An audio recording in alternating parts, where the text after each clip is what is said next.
Hello students, class 11 accountancy में chapter number 2 start किए थे हम लोग बेसिक अकाउंटिंग टर्म्स, और आज इसका सेकंड वीडियो है। आज हम लोग स्टार्ट करेंगे डिस्काउंट से। ठीक है, डिस्काउंट का मतलब क्या होता है? When customers are allowed concession, concession का मतलब होता है छूट। When customers are allowed concession in the prices of goods और सर्विसेज और from amount payable, it is called discount. जब हम अपने कस्टमर को छूट दे रहे हैं, किसमें? अपने प्रोडक्ट के प्राइसेस पे, अपने प्रोडक्ट के प्राइसेस में। फॉर एग्जांपल मान लीजिए मेरा प्रोडक्ट है 100 रुपए का, बट हम अपने कस्टमर को लालच दे रहे हैं, कि इंसेंटिव दे रहे हैं कि तुम मेरे से ये प्रोडक्ट को परचेस करोगे तो 80 रुपीज का आपको पड़ेगा। ठीक है, और from amount payable, amount payable का मतलब क्या हो गया? मान लीजिए मेरा कोई कस्टमर है जिसको हम लोग उधार में माल बेचे थे, सपोज करो 20,000 का माल उधार में बेचे थे। ठीक है, और 2 महीने का उधार दिए थे। आज मान लीजिए 2 महीना हो गया, वो पर्सन हमको पेमेंट कर नहीं रहा, वो कस्टमर मेरे को पेमेंट नहीं कर रहा है। ठीक है, तो हम अपने कस्टमर को एक ऑफर देते हैं कि सुनो, अगर आज तुम मेरे को पेमेंट कर दोगे या 10 दिन के अंदर में तुम मेरे को पेमेंट कर दोगे तो तुमको 2% का हम क्या देंगे? कैश डिस्काउंट देंगे। तो देखो, पेमेंट तो उसको आज नहीं तो कल करना है, लेकिन अगर उसको ये ऑफर मिलता है कि हम अगर 10 दिन के अंदर में पेमेंट कर देंगे या आज पेमेंट कर देंगे तो मेरे को 2% का क्या मिलने वाला है? कैश डिस्काउंट मिलने वाला है। तो इस लालच में आकर के मेरा कस्टमर मेरे को पेमेंट कर देगा। तो हम ये डिस्काउंट का यूज 2 जगह करते हैं। एक तो अगर मेरे को अपने दुकान में सेल को बढ़ाना है, अपना सेल को बढ़ाना है, ज्यादा से ज्यादा माल हम चाहते हैं कि मेरा बिके, तो हम अपने कस्टमर को ऑफर देंगे क्या? कि तुम मेरे से अगर ये प्रोडक्ट को परचेस करोगे तो हम 10% का या 20% का ट्रेड डिस्काउंट देंगे। ठीक है, वैसे डिस्काउंट को ट्रेड डिस्काउंट कहा जाता है। लेकिन अगर मेरा कोई पैसा डूब रहा है, मेरा कोई कस्टमर है जो मेरे को पैसा नहीं दे रहा है, ठीक है, या अगर मेरे को डर लग रहा है कि मेरा कोई कस्टमर मेरे को टाइम पर पेमेंट करेगा कि नहीं करेगा, तो वैसे कस्टमर को हम कैश डिस्काउंट ऑफर करते हैं। कैश डिस्काउंट का मतलब क्या? तुम आज मेरे को पेमेंट कर दो या इतने दिन के अंदर में मेरे को पेमेंट कर दो तो तुमको इतना रुपया हम छोड़ देंगे। ठीक है, तो एक होता है ट्रेड डिस्काउंट और एक होता है कैश डिस्काउंट। ट्रेड डिस्काउंट क्या होता है? It is the concession allowed by the seller on the basis of either quantity और वैल्यू ऑफ सेल। ठीक है, ट्रेड डिस्काउंट को किस तरह से यूज करता है बिजनेसमैन? वो क्या कहता है कि एक प्रोडक्ट मान लीजिए परचेस करोगे तो 100 रुपए का, एक प्रोडक्ट परचेस कर रहे हो तो कितने का है? 100 रुपए का है। लेकिन तुम मेरे से होलसेल में माल परचेस करो, मान लीजिए तुम मेरे से 5 यूनिट परचेस करोगे, एक यूनिट 100 रुपए का लगेगा, लेकिन अगर तुम मेरे से 5 यूनिट को परचेस करोगे तो 90 रुपीज करके लगाएंगे। तो हम क्वांटिटी के बेसिस पर उसको डिस्काउंट देते हैं ताकि मेरा सेल इंक्रीज करे। या value of sale, value of sale बोलने का मतलब क्या हो गया? फॉर एग्जांपल एक ऑफर दे दिए कि 5,000 रुपए तक का अगर शॉपिंग करोगे मेरे दुकान से, 5,000 रुपए तक का शॉपिंग करोगे तो 10% का डिस्काउंट मिलेगा, 10% का डिस्काउंट मिलेगा। तो ऑब्वियसली अगर वो 5,000 का शॉपिंग कर रहा है, इसका मतलब वो मेरे से लार्ज क्वांटिटी में माल परचेस कर रहा है। तो कस्टमर को किस तरह से देखो यहाँ पर बेवकूफ बनाया जा रहा है, या तो तुम मेरे से लार्ज क्वांटिटी में माल परचेस करो या लार्ज वैल्यू का माल परचेस करो, तो तुमको हम क्या करेंगे? इतने रुपए का ट्रेड डिस्काउंट देंगे। और ये नुकसान मेरा कोई घर से नहीं जाता है, क्योंकि ये बिजनेसमैन एक टेक्निक यूज करते हैं। मान लीजिए हम अपने प्रोडक्ट का प्राइसेस को इंक्रीज कर करके, एमआरपी को बढ़ा बढ़ा करके, उसका जो लिस्ट प्राइस है उसको दुकान में रख दिए। ठीक है, एमआरपी बढ़ा करके रख दिए, लिस्ट प्राइस बढ़ा करके रख दिए। अब कोई कस्टमर आ रहा है तो हम उसको क्या दे रहे हैं? एक लालच दे रहे हैं कि देखो ये दाम तो उसका 100 रुपए का है, लेकिन तुमको कितना पड़ेगा? 90 रुपीज पड़ेगा। ठीक है, यानी पहले अपने ही सामान के दाम को बढ़ा करके रख दो दुकान में और फिर अपने कस्टमर को उसको डिस्काउंट देकर के तेज बनो। ठीक है, तो ये कोई नुकसान नहीं होता है। ठीक है, trade discount is not recorded in the books of account, और इसको हम लोग बुक्स ऑफ अकाउंट में रिकॉर्ड नहीं करते। हम लोग जब बिल बनाते हैं अपने कस्टमर का तो वहीं पर डायरेक्टली ट्रेड डिस्काउंट को माइनस कर दिया जाता है, बिकॉज ये एक्चुअली में मेरे लिए कोई नुकसान नहीं है। ठीक है, अच्छा, तो यानी ट्रेड डिस्काउंट क्या होता है? एक बिजनेसमैन अपने सेल को इंक्रीज करने के लिए कस्टमर को जो ऑफर देता है, कस्टमर को जो छूट देता है प्राइसेस में, उसको कहते हैं ट्रेड डिस्काउंट। ठीक है, कैश डिस्काउंट क्या होता है? It is concession allowed to customer for making timely payment और अर्ली पेमेंट। टाइमली पेमेंट और अर्ली पेमेंट, या तो टाइम पर पेमेंट कर देना। जैसे हम मान लीजिए अपने किसी कस्टमर को उधार में माल बेच रहे हैं, ठीक है, तो उसको हम क्या किए? स्टार्टिंग में बता दिए कि देखो तुमको 2 महीने का उधार दे रहे हैं, तुम मेरे को 2 महीने के अंदर में पेमेंट कर देना। ठीक है, और अगर मान लीजिए मेरे को इमरजेंसी सिचुएशन में मान लीजिए पैसे का दरकार आड़ पड़ गया, तो हम अपने कस्टमर को अगर बोलेंगे कि मेरे को पेमेंट आज कर दो, तो वो ऑब्वियसली पेमेंट तो करेगा नहीं, क्योंकि 2 मंथ का हम उसको उधार दिए हुए। तो हम अपने कस्टमर को एक ऑफर दे सकते हैं कि देखो ऐसे तो तुमको 2 महीने के बाद पेमेंट करना था, लेकिन तुम अगर आज मेरे को पेमेंट कर देते हो, आज मेरे को पेमेंट कर देते हो, तो तुमको हम 5% का कैश डिस्काउंट देंगे। मतलब जितना तुमसे हमको पैसा लेना है उसमें 5% हम छोड़ देंगे। ठीक है, it is recorded in the books of account. और ये मेरा नुकसान घर से जाने वाला है, क्यों? क्योंकि मान लीजिए मेरे को अपने कस्टमर से जितना पैसा लेना था वो तो मेरा राइट है, वो पैसा तो मेरे को लेना ही था, बट उसमें अगर हम कुछ पैसा छोड़ दिए तो वो मेरे लिए क्या हो जाएगा? नुकसान हो जाएगा। तो कैश डिस्काउंट एक्चुअली में हम लोग रिकॉर्ड करते, बिकॉज ये मेरे लिए क्या है? नुकसान है। ठीक है, अब देखो ट्रेड डिस्काउंट का यूज जनरली कहां पर होता है, तो सोचो मान लीजिए एक होलसेलर है, ठीक है, और उसके पास कोई रिटेलर अगर माल परचेस करने के लिए आता है, रिटेलर कौन होता है, जो मान लीजिए अपने गली मोहल्ले में फिर वो प्रोडक्ट को ले जाकर के बेचेगा, तो रिटेलर क्या चाहेगा अपने होलसेलर से कि उसको वो माल सस्ता में मिले, तब ना जाकर के वो अपने मोहल्ले में एमआरपी पर प्रोडक्ट को बेचेगा। ठीक है, मान लीजिए एक प्रोडक्ट है जिसका एमआरपी कितना है 100 रुपए का, और होलसेलर भी उस रिटेलर को 100 रुपए में ही प्रोडक्ट को दे देगा, तो फिर वो मार्केट में जाकर के कैसे बेचेगा अपने गली मोहल्ले में। इसलिए वो होलसेलर से बोलेगा कि आप मेरे को प्रोडक्ट मान लीजिए 100 रुपए का तो 90 रुपीज करके लगाओ, फिर यहां से माल को ट्रांसपोर्ट करके ले जाएंगे तो उसका खर्चा वर्चा भी लग जाएगा, और फिर हम अपना कुछ प्रॉफिट कमा करके रिटेल में बेचेंगे। ठीक है, तो जनरली होलसेलर जो होता है वो अपने रिटेलर को जो माल देता है वो ट्रेड डिस्काउंट पर माल देता है। ठीक है, तो ये डिस्काउंट वाला पॉइंट क्लियर हो गया। ठीक है, point number 21, stock in trade. Stock in trade, the term stock include the value of those goods which are purchased for reselling and which are lying unsold at the end of accounting period। जो भी माल हम लोग purchase किए थे बेचने के लिए, जो भी गुड्स हम लोग परचेस करके लाए थे बेचने के लिए, तो जो ईयर एंड पर, जो हमारा अकाउंटिंग पीरियड एंड होगा, तो उस ईयर एंड पर जो माल नहीं बिका, जो माल बच गया हमारे गोडाउन में, वो सब हमारा कहलाता है स्टॉक इन ट्रेड। ठीक है, तो जो अनसोल्ड गुड्स हमारे गोडाउन में पड़ा हुआ उसको हम लोग क्या कहते हैं, स्टॉक इन ट्रेड। इसके बाद एक टर्म है ओपनिंग स्टॉक। ओपनिंग स्टॉक क्या होता है, जो पिछले साल माल बच गया था हमारे गोडाउन में, जो पिछले साल माल बच गया था हमारे गोडाउन में, वो इस ईयर के स्टार्टिंग में हमारा बन जाएगा opening stock. Stock held at the beginning of accounting period.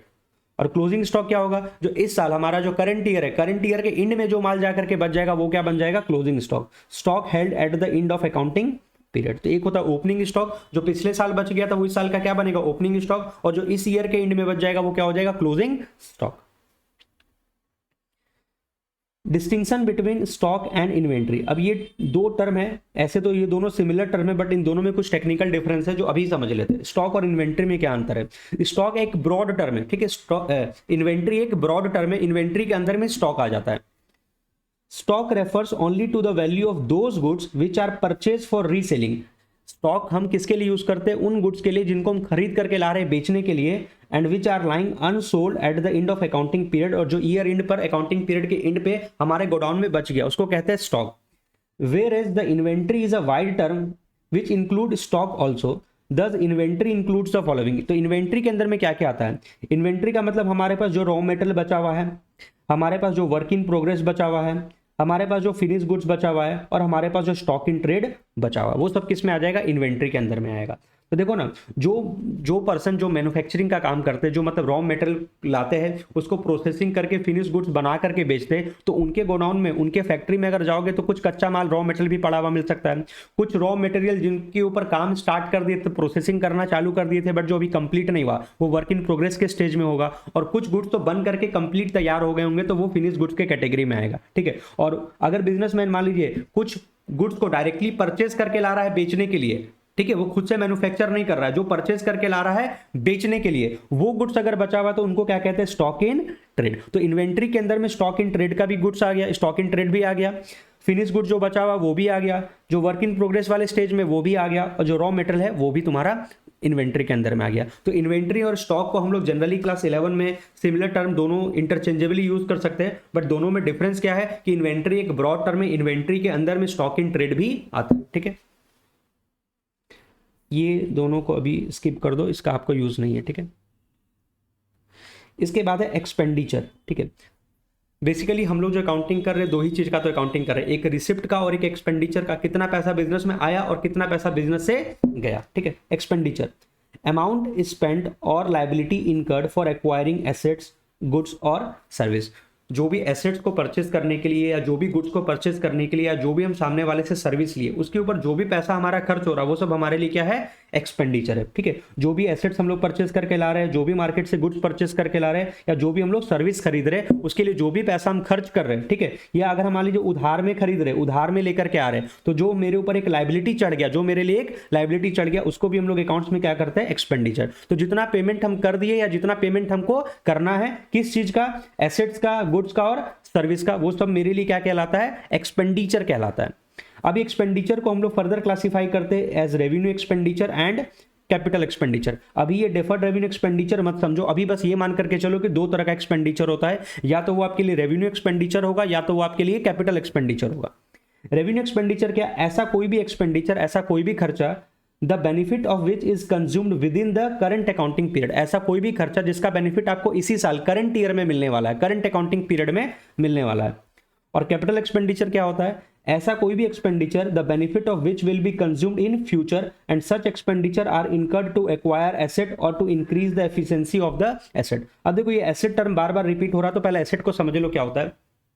Asset का मतलब क्या होता है, मान लीजिए हमको कोई भी बिजनेस करना है, तो उसके लिए कई सारा रिसोर्स का जरूरत पड़ने वाला है। फॉर एग्जांपल मान लीजिए हम ट्यूशन पढ़ा रहे हैं, तो ट्यूशन पढ़ाने के लिए, कोचिंग पढ़ाने के लिए तो हमको क्या चीज का जरूरत होगा, हमको सबसे पहले स्पेस का रिक्वायरमेंट होगा। तो हो सकता है चलो स्पेस तो हम किराए पर ले लिए, ठीक है, स्पेस ले लिए, उसके बाद हमको वहां पर फर्नीचर का जरूरत पड़ेगा, बेंच का जरूरत पड़ेगा, तो फर्नीचर हम बनवा लिए चाहे मार्केट से परचेज कर लिए, तो वो मेरा एसेट कहलाएगा। हमको एक बोर्ड चाहिए होगा वहां पर, ठीक है, तो वो मेरे लिए एसेट हो गया, ठीक है। तो फर्नीचर चाहिए होगा, मान लीजिए वहां पर हमको बोर्ड चाहिए होगा, मान लीजिए हमको अपने क्लास में एसी लगवाना पड़ेगा, फैन लगवाना पड़ेगा, तो ये सब मेरे लिए क्या है, रिसोर्सेज जो हमारा है, हमारे कंट्रोल में, जिसके मदद से हम बिजनेस को चला रहे हैं, जिससे हम फ्यूचर में प्रॉफिट अर्न करेंगे। तो ये सब मेरा बिजनेस का क्या कहलाता है, एसेट्स कहलाता है, ठीक है। तो जो भी खर्चा हम एसेट्स को खरीदने के ऊपर कर रहे हैं, चाहे एसेट्स को बनवाने के लिए कर रहे हैं, या जिससे हमारा एसेट का एफिशिएंसी और इंक्रीज कर जाएगा, तो वो सब हम अकाउंट्स में कहते हैं उनको कैपिटल एक्सपेंडिचर, ठीक है।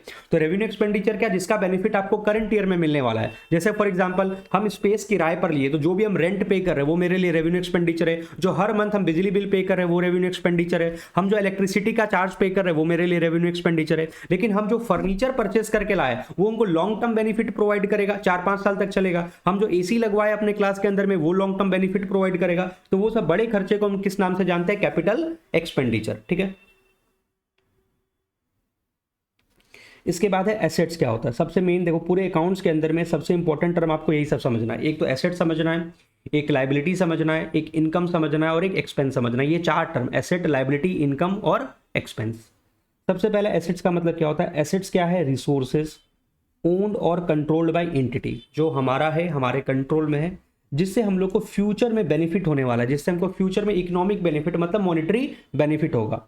एग्जाम्पल, हमारे पास लैंड है, हमारे पास बिल्डिंग है, हमारे पास मशीन है फैक्ट्रीज में, हमारे पास ऑफिस में जितना भी फर्नीचर्स है, या हमारे पास जो गोडाउन में माल पड़ा हुआ है जो बिका नहीं अभी तक स्टॉक है, या हमारा डेटर जिनसे हमको पैसा लेना, जिनको हम उधार में माल बेचे थे जिनसे हमको पैसा लेना है, या हमारे पास कोई कैश बैलेंस पड़ा हुआ है, हमारे बैंक में बैलेंस पड़ा हुआ है, हमारे पास कोई ट्रेडमार्क है, कॉपीराइट है किसी चीज़ का, हमारा गुडविल, हमारा मार्केट में जो रेपुटेशन बना हुआ है, हमारे पास जो सॉफ्टवेयर है, हमारे पास किसी चीज़ का पेटेंट राइट है, ये सब हमारे बिजनेस के लिए क्या है, एसेट्स है। एसेट्स का मतलब जो भी रिसोर्सेज जो हमारा है, हमारे कंट्रोल में, जिससे हमको फ्यूचर में क्या होने वाला है, मॉनेटरी बेनिफिट होने वाला है, ठीक है।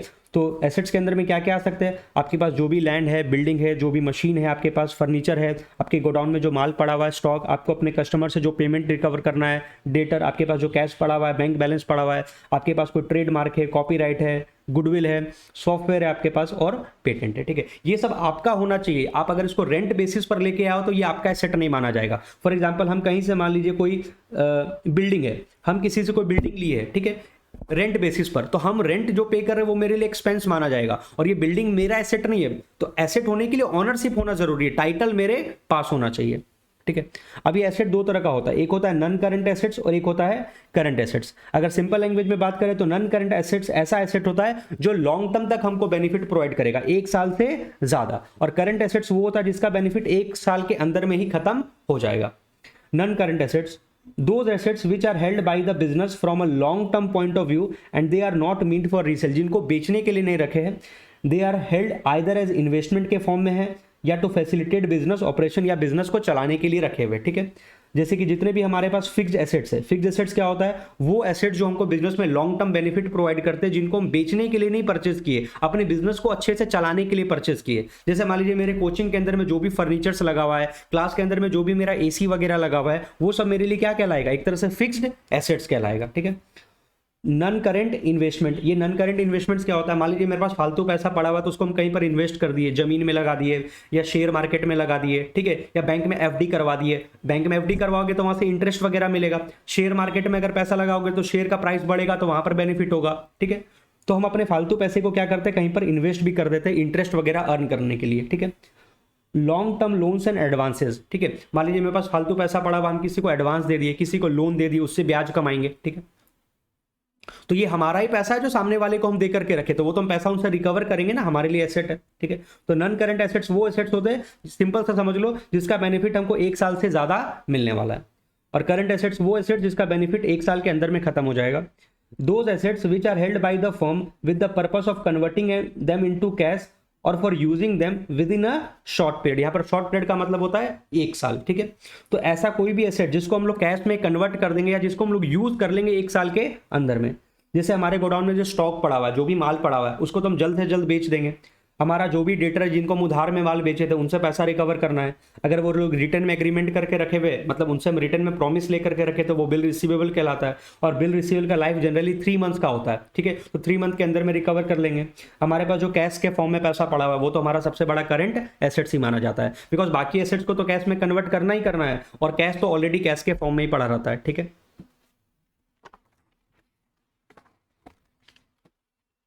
इसके बाद ये फिक्टिशियस एसेट्स को काट दो अभी। फिक्स एसेट्स क्या होता है? It is a part of non current assets, ये नॉन करंट एसेट्स ही होता है। And these are those assets which are purchase by an enterprise not for sale, जिनको बेचने के लिए नहीं खरीदे हैं, but for the purpose of increasing the earning capacity of the business. जैसे फॉर एग्जांपल मेरे क्लासरूम के अंदर में जितना ही ज्यादा फर्नीचर लगा होगा, जितना ज्यादा बेंच होगा, उतने ज्यादा स्टूडेंट का कैपेसिटी होगा, उतना ज्यादा हम स्टूडेंट को अपने क्लास में बैठा सकते हैं। मेरे क्लास के अंदर में मान लीजिए 3-4 एसी बढ़िया लगा करके रखे, पूरा क्लासरूम को चिल्ड करके रखे, तो वैसे कोचिंग में बच्चा ज्यादा पढ़ना पसंद करेगा जहाँ का माहौल अच्छा है, जहाँ का एनवायरमेंट अच्छा है, जहाँ का उनको फैसिलिटीज ज्यादा प्रोवाइड किया जा रहा है। तो बेसिकली हम फिक्स्ड एसेट्स क्या होता है, मेरे बिजनेस में हमको प्रॉफिट अर्न करने में हेल्प करता है ये सारा एसेट्स, ठीक है। अब ये फिक्स एसेट्स को हम फर्दर क्लासिफाई करते हैं टेंजिबल एसेट्स और इनटेंजिबल एसेट्स में। टेंजिबल एसेट्स वो एसेट जिसको हम लोग देख सकते हैं, जिसको टच कर सकते हैं, और इनटेंजिबल एसेट्स वो जिनको देख नहीं सकते, टच नहीं कर सकते, बट स्टिल वो मेरे को बिजनेस में बेनिफिट प्रोवाइड कर रहा है। Those fix assets which have the physical existence and it means they can be seen and touched, जैसे मशीन, बिल्डिंग, फर्नीचर, ये सबको देख सकते हैं, टच कर सकते हैं, ये सब टेंजिबल एसेट्स है। Those fixed assets which do not have their physical existence and they cannot be seen or touched, example आपका मार्केट में जो रेपुटेशन बना हुआ है, गुडविल है, आपके पास ट्रेडमार्क है, आपके पास कोई सॉफ्टवेयर है, सॉफ्टवेयर को देख नहीं सकते हो ना, सॉफ्टवेयर का कौन सा कलर होता है ये बता पाओगे कि नहीं? सॉफ्टवेयर एक इंटेंजिबल एसेट्स माना जाता है, ठीक है। इसके बाद हम लोग अभी पढ़े थे रेवेन्यू एक्सपेंडिचर और कैपिटल एक्सपेंडिचर के बीच में क्या डिफरेंस था, एक बार देख लेते हैं। कैपिटल एक्सपेंडिचर क्या था? It is incurred for the acquisition और इरेक्शन ऑफ फिक्स्ड एसेट्स। तो बेसिकली आप फिक्स्ड एसेट्स के ऊपर जो खर्चा करते हो उसको कैपिटल एक्सपेंडिचर माना जाता है। जैसे आप अपने फैक्ट्री के लिए मशीन परचेज किए, आप अपने ऑफिस के लिए फैक्ट्री के लिए मशीन परचेज किए, ऑफिस के लिए फर्नीचर्स वगैरह परचेज किए, लैंड एंड बिल्डिंग वगैरह परचेज किए, ये सब आपका फिक्स्ड एसेट्स है। तो फिक्स्ड एसेट्स के ऊपर जो आप खर्चा कर रहे हो वो सब क्या कहलाता है? Capital expenditure. इससे आपके बिजनेस का अर्निंग कैपेसिटी क्या करेगा? इंक्रीज करेगा, और ये आपको जो बेनिफिट प्रोवाइड करेगा, लॉन्ग पीरियड तक बेनिफिट प्रोवाइड करेगा। और इसको हम लोग आगे चल करके सीखेंगे कहां पर रिकॉर्ड करते हैं? Balance sheet. एसेट्स को कहां रिकॉर्ड करते हैं? बैलेंस शीट में। रेवेन्यू एक्सपेंडिचर क्या होता है? ये जो डे टू डे का खर्चा, जो हमारा डे टू डे का खर्चा, जैसे अपने स्टाफ को सैलरी पे करना है, और अगर बिल्डिंग किराए पर लिए तो उसका रेंट पे करना है, इलेक्ट्रिसिटी का चार्जेस पे करना है, ठीक है। ये हमारे अर्निंग कैपेसिटी को बढ़ाता नहीं है, सिर्फ क्या करता है? मेंटेन करके चलता है। इसका मैक्सिमम बेनिफिट जो मिलेगा वो कितने साल तक में मिलेगा? 1 ईयर में मिलेगा। और ये हम लोग कहां पर रिकॉर्ड करते हैं? Trading and profit and loss account. Because revenue expenditure हमारे बिजनेस का क्या होता है? एक्सपेंस होता है। रेवेन्यू एक्सपेंडिचर हमारे बिजनेस का क्या होता है? एक्सपेंस होता है। तो जो डे टू डे का खर्चा है, ठीक है। चलो इस वीडियो में इतना ही टर्म रहने देते हैं, बाकी टर्म को हम लोग नेक्स्ट वीडियो में डिस्कस करेंगे।